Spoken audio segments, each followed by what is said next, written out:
दोस्त आप सब लोगों को पता ही होगा कि किस तरीके से एक स्नाइपर हथियार लॉन्ग डिस्टेंस में साइलेंटली रह के एक शॉट में एक दुश्मन को ढेर कर सकता है। उसी तरीके का एक स्नाइपर हथियार का कॉम्बिनेशन भारत के वायुसेना के पास भी है, जो कि लॉन्ग रेंज में रह के हवा में पिन पॉइंट एक्यूरेसी के साथ पाकिस्तान के F-16 और JF-17 जैसे एयरक्राफ्टों का आसानी से शिकार कर पाएगा। दोस्तों मैं यहाँ पे जिस कॉम्बिनेशन या डीओ का बात कर रहा हूँ असल में इंडियन एयरफोर्स के राफेल जैसे फाइटर एयरक्राफ्ट और मीटियोर जैसे एयर टू एयर मिसाइलों का है। और आप लोगों को पता ही होगा कि मीटियोर मिसाइलों को दुनिया के सबसे ताकतवर तरीन beyond visual range air to air missile कहा जाता है और राफेल दूसरी तरफ दुनिया के सबसे ताकतवर तरीन 4.5 जनरेशन का एयरक्राफ्ट है। और दोस्तों इसे देखते हुए एनालिस्टों के तरफ से दावा किया जा रहा है कि इन दोनों हथियारों का combination first shot first kill के अंतर्गत पाकिस्तानी F-16, JF-17 और J-10 जैसे एयरक्राफ्टों के खिलाफ भारत को एक बहुत ही बेहतरीन एडवांटेज देगा और हवा में स्नाइपर के जैसे ये प्रिसिशन किल को भी अंजाम दे पाएगा। अब दोस्तों करंटली इंडियन एयरफोर्स को देखा जाए तो एयरफोर्स के पास केवल मात्र 36 राफेल एयरक्राफ्ट ऑपरेशनल है, जिसे कि साल 2016 में फ्रांस से खरीदा गया था और साल 2020 से फ्रांस के द्वारा इन एयरक्राफ्टों का डिलीवरी शुरू किया गया था। पर दोस्तों ये 36 एयरक्राफ्टों का संख्या कम तो हो सकता है, लेकिन ताकत के मामले में ये एयरक्राफ्ट किसी भी तरीके से कम नहीं है। राफेल एयरक्राफ्टों को इंडियन एयरफोर्स के बेड़े के सबसे एडवांस फाइटर एयरक्राफ्ट के रूप में देखा जाता है और इन एयरक्राफ्टों के ऑपरेशनल अवेलेबिलिटी भी किसी अन्य एयरक्राफ्ट के तुलना में काफी हाई है, जिस वजह से एक्सपेक्ट किया जाता है कि 36 राफेल एयरक्राफ्टों में से ज्यादातर एयरक्राफ्ट हमेशा लड़ाई के लिए प्रस्तुत रहेगा। और ऊपर से दोस्तों राफेल एयरक्राफ्टों में इस्तेमाल होने वाले हथियारों को भी काफी खास हथियार के रूप में देखा जाता है, जो कि दुश्मन को लंबे दूरी से मार भी गिरा सकता है और दुश्मन के क्षेत्र के अंदर साइलेंटली घुस के उसके जमीनी ठिकानों को भी निशाना बना सकता है।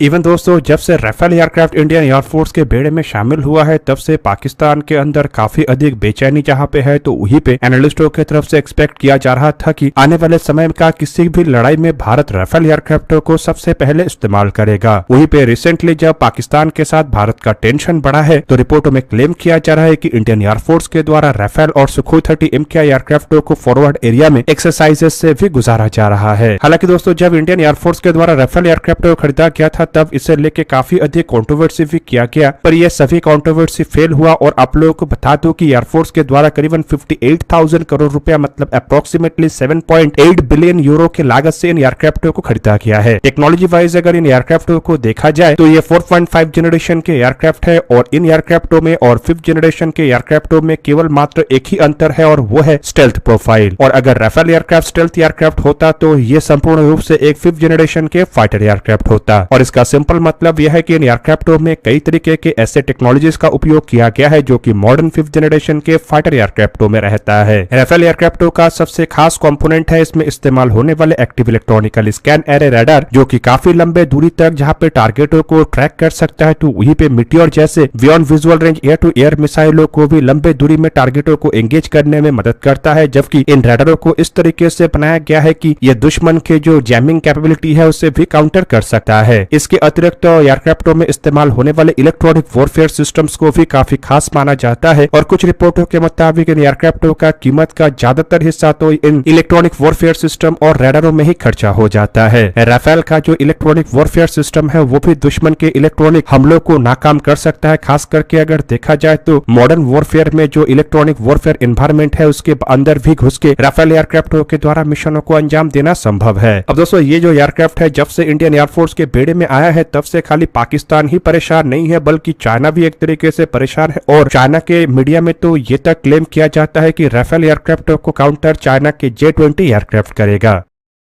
और जिसका सिंपल मतलब यह है कि चाइना के J-10 हो या J-11, J-16 जैसे एयरक्राफ्टों के पास राफेल को काउंटर करने का क्षमता नहीं है। हालांकि पाकिस्तानी एयरफोर्स चाइना से J-10C एयरक्राफ्ट खरीदा है और यह सपना देख रहा है कि इन एयरक्राफ्टों के सारे राफेल को काउंटर करेगा। अब दोस्तों राफेल एयरक्राफ्टों को लेकर पाकिस्तान का जो डर है इसके पीछे कई तरीके के कारण है, जिनमें सबसे पहला कारण है एयरक्राफ्टों के वर्सेटाइल कैपेबिलिटी और मीटियोर जैसे मिसाइलों के बदौलत एयरक्राफ्टों को मिला हुआ एज। राफेल एयरक्राफ्टों को ओमनी रोल एयरक्राफ्ट कहा जाता जाता है, मतलब एक ही एयरक्राफ्ट एक ही समय में मल्टीपल मिशंस को अंजाम देने का क्षमता रखता है, चाहे वो एयर डिफेंस हो, ग्राउंड स्ट्राइक हो, रिकॉनेसन हो या फिर इलेक्ट्रॉनिक वॉरफेयर सिस्टम। और मैं आप लोगों को पहले ही बता चुका हूं कि इन एयरक्राफ्टों में जो थेल्स के RBE-2 active electronically scan array radar है वो एयरक्राफ्टों के एक सुपीरियर टारगेट डिटेक्शन और ट्रैकिंग कैपेबिलिटी देता है, और स्पेक्ट्रा इलेक्ट्रॉनिक वॉरफेयर सिस्टम एयरक्राफ्टों को दुश्मन के इलेक्ट्रॉनिक वॉरफेयर के खिलाफ एक सेल्फ प्रोटेक्शन प्रोवाइड करता है। यहाँ पे दोस्तों आप लोगों को ये भी बता दूं कि इन एयरक्राफ्टों में जो beyond visual range air to air missile मतलब मीटियोर का उपयोग किया गया है। करंटली ये दुनिया के सबसे ताकतवर तरीन beyond visual range air to air missile है और ये लिथलिटी और एक्यूरेसी के मामले में सबसे आगे है। अब दोस्तों मीटियोर मिसाइलों को यूरोप के कंपनी MBDA के तरफ से निर्माण किया गया है और इसका उपयोग ज्यादातर यूरोप के देशों के द्वारा निर्माण किया हुआ फाइटर एयरक्राफ्टों में ही किया जा रहा है, जिनमें यूरोफाइटर, टाइफून, राफेल और JS-39 ग्राइफिन ई जैसे एयरक्राफ्ट और इवन इसके अलावा कुछ यूरोपियन कंट्री अपने F-35 एयरक्राफ्टों में भी मीटियोर मिसाइलों को इंटीग्रेट कर रहा है। अब दोस्तों मीटियोर मिसाइल खाली अपने रेंज के लिए ही जाना नहीं जाता है, बल्कि ये जो मिसाइल है ये एक आधुनिक तरीके के रैमजेट इंजनों से लैस है, जिससे कि इन मिसाइलों को कई तरीके से एडवांटेज मिलता है, खास करके रेंज और रफ्तार के मामले में।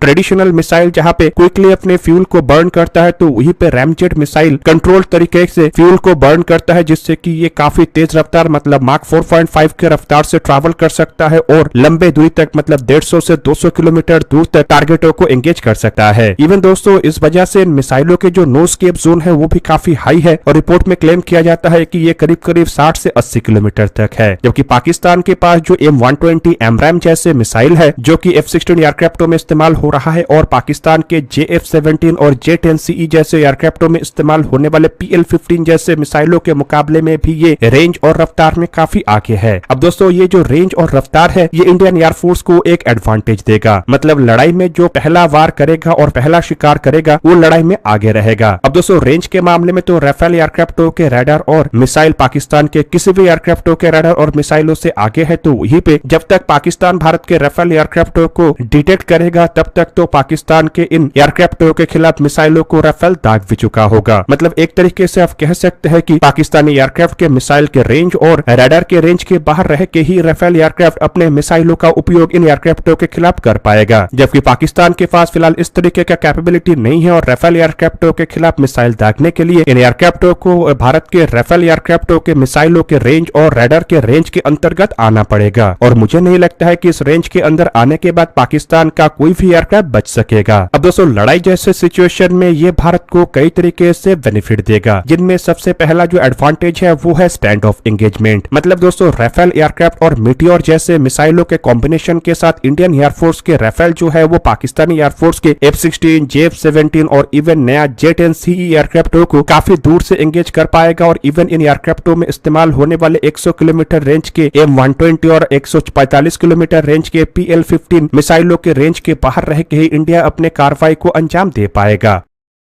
और दोस्तों इसका सिंपल मतलब यह है कि राफेल एयरक्राफ्ट काफी दूर से रह के ही कॉम्बैट पेट्रोलिंग को जहां पे अंजाम दे पाएगा, तो वहीं पे पाकिस्तानी एयरफोर्स के एयरक्राफ्टों को कॉम्बैट पेट्रोलिंग के लिए आइदर बॉर्डर के काफी नजदीक और राफेल के एंगेजमेंट रेंज के अंदर आना पड़ेगा, या फिर कॉम्बैट पेट्रोलिंग के लिए कुछ एरिया को अवॉइड करके आगे बढ़ना पड़ेगा। वहीं पे दोस्तों इन एयरक्राफ्टों के जो नो एस्केप जोन है वो भी इन एयरक्राफ्टों को डोमिनेटेड पोजीशन में रखेगा। अब दोस्तों नो एस्केप जोन दूसरे एयरक्राफ्टों को शिकार करने में काफी महत्वपूर्ण भूमिका निभाता है। इवन दोस्तों ये जो नो एस्केप जोन है इसके अंदर से एयरक्राफ्टों का बच के निकल पाना एक तरीके से नामुमकिन है, चाहे एयरक्राफ्ट कितना भी हाईली मैन्यूवरेबल हो या फिर एयरक्राफ्टों का रफ्तार चाहे कितना भी अधिक हो। जबकि दूसरी तरफ पाकिस्तान के जो JF-17 एयरक्राफ्ट है ये एक थर्ड जनरेशन का ऐसा एयरक्राफ्ट है जिसका मैन्यूवरेबिलिटी भी उतना हाई नहीं है और ना ही ये एयरक्राफ्ट उस तरीके से मिसाइलों को डॉस कर सकता है जैसे कि एडवांस एयरक्राफ्ट करता है। तो ऐसे में राफेल एयरक्राफ्ट काफी आसानी से JF-17 एयरक्राफ्टों का शिकार आसमान में करेगा। दोस्तों इससे भारत को जो तीसरा बेनिफिट होगा वो होगा फोर्स मल्टीप्लिकेशन का। अब दोस्तों एक राफेल एयरक्राफ्ट एक साथ कई सारे मीटियोर जैसे मिसाइल और इवन शॉर्ट रेंज के माइका और मैजिक 2 जैसे मिसाइलों को कैरी करता है। मतलब इन एयरक्राफ्टों के माध्यम से भारत हवा में एक एयर डोमिनेंस या फिर कहे तो एक एयर सुपीरियरिटी को आसानी से हासिल कर पाएगा। और दोस्तों इस तरीके की एयर सुपीरियरिटी को तोड़ने का फिलहाल क्षमता पाकिस्तानी एयरफोर्स के पास नहीं है, जिससे कि इंडियन एयरफोर्स इस एयर सुपीरियरिटी का उपयोग करके अपने अन्य एयरक्राफ्ट और अन्य एसेटों को भी काफी आसानी से इस्तेमाल कर पाएगा। और इस तरीके के एसेटों का कवर अगर राफेल एयरक्राफ्ट होता है तो आप समझ सकते होंगे कि पाकिस्तान के लिए भारत के एयर स्पेस या फिर एयर स्पेस के नजदीक तक भी फटकना नामुमकिन हो जाएगा। दूसरी तरफ दोस्तों, लॉन्ग रेंज के मिसाइलों को उपयोग करने के वजह से राफेल एयरक्राफ्टों का जो सर्वाइविलिटी रेट है वो भी किसी अन्य एयरक्राफ्टों के मुकाबले में काफी हाई है। आप लोगों के जानकारी के लिए बता दूं कि राफेल केवल मात्र मीटियोर जैसे ही longer range beyond visual range air to air मिसाइलों से लैस नहीं है, बल्कि इन एयरक्राफ्टों में 350 किलोमीटर रेंज वाले स्कैल्प ईजी या फिर कहे तो शॉर्म शैडो जैसे मिसाइल है,